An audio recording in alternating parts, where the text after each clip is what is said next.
Hello everyone, my name is James, also known as Wagon or sometimes Cubbles, and this is going to be the beginning of my new Let's Play series on Call of Duty multiplayer. I've decided to choose the Team Deathmatch game mode to be the focus of this LP because it was the most popular by far, and we're going to be starting out on the Dawnville map. It's based on the St. Mary Eglise takeover in the single player campaign.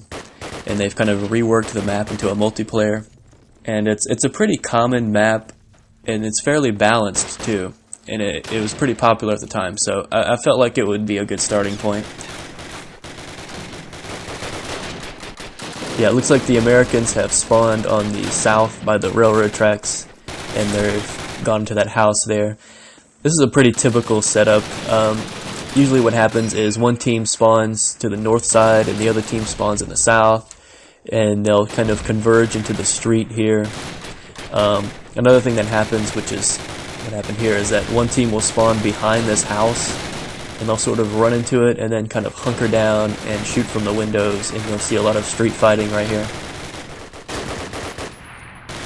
If you've never played a COD game before, I'll go ahead and go over some of the basics now. So on Team Deathmatch, you have two teams, the Axis and the Allies.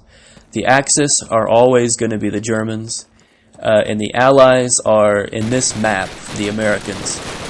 And what you do is you try to go out and you try to kill as many of the enemies as you can without getting killed yourself. And at the end of the round, the team with the most total kills wins. And it's as simple as that. Each team has a different set of starting weapons you can choose from. You can only choose your primary weapon to start, and I'm using the MP44, which is the German machine gun. Each team typically has a submachine gun, which is good for close range, and then they have a machine gun. Now the MP44, it's a pretty versatile, deadly weapon. It was one of the favorites among the pros.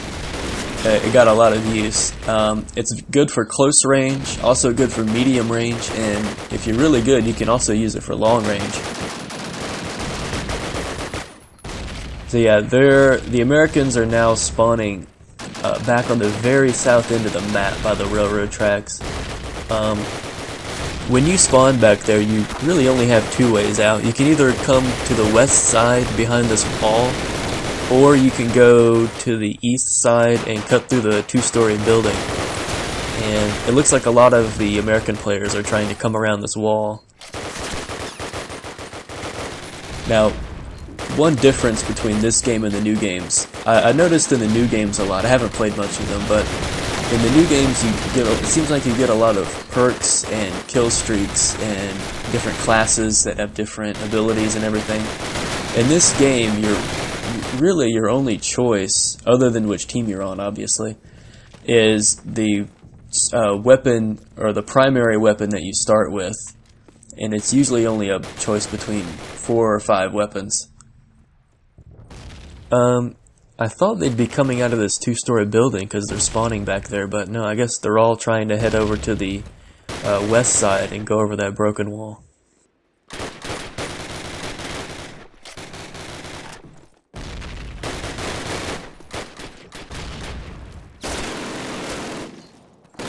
And yeah, it looks like some of them are trying to man the MG42. The MG42 is really powerful. If it hits you, it's basically an instant kill because it just shoots so fast and does so much damage in such a short time.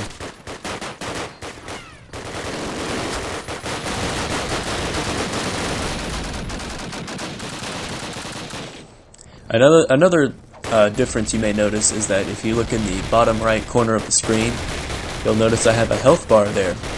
This is actually before Call of Duty started implementing the regenerating health. So if you take some hits and your health goes down, you're down with that amount of health until you pick up some medkits, which are always dropped by enemy soldiers. Every time you kill an enemy, he drops a 25% health pack. So the only way really to regenerate your health is to go out and take out some of the enemies and then run over their body, basically. Yeah, the Americans are still back there. This is a pretty unusual situation for this map because usually a lot of the fighting takes place in the street, in the center of the map. You don't typically see a lot of fighting going on back here behind these buildings by the railroad tracks. This is typically just a small spawn area, and then they'll come out either through this way or the building. I think what's happening is either we've just done a good job of holding them down back here, or a lot of the Americans have just decided to hunker down back here and just camp.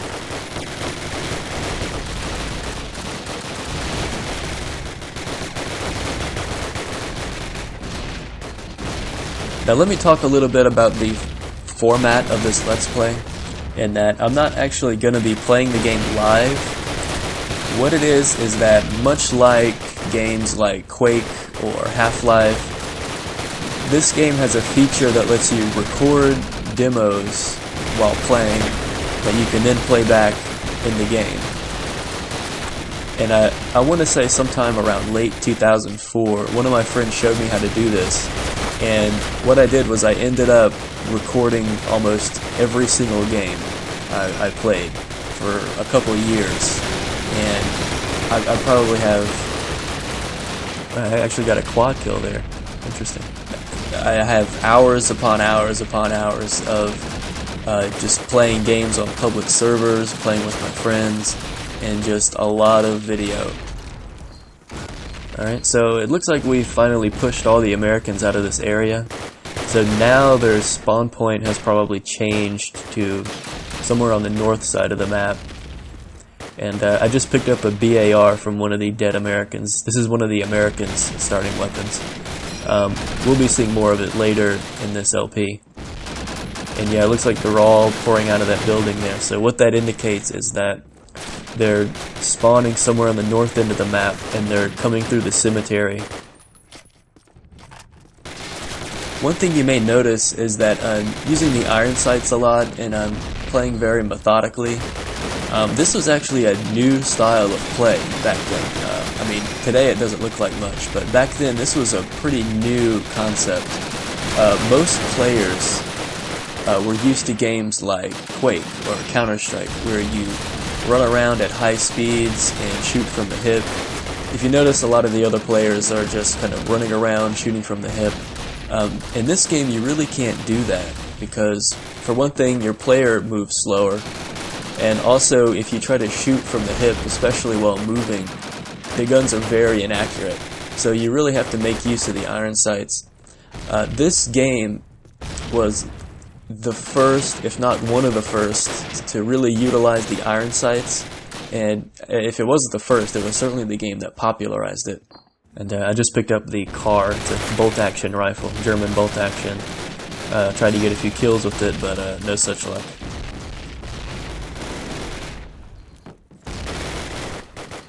Now, we're coming up to the end of this round. We're going to hit the score limit, and yep, that'll do it. So our team didn't win, but I did get the top spot on our team, so there's that. Thanks everyone for watching, and see you next time.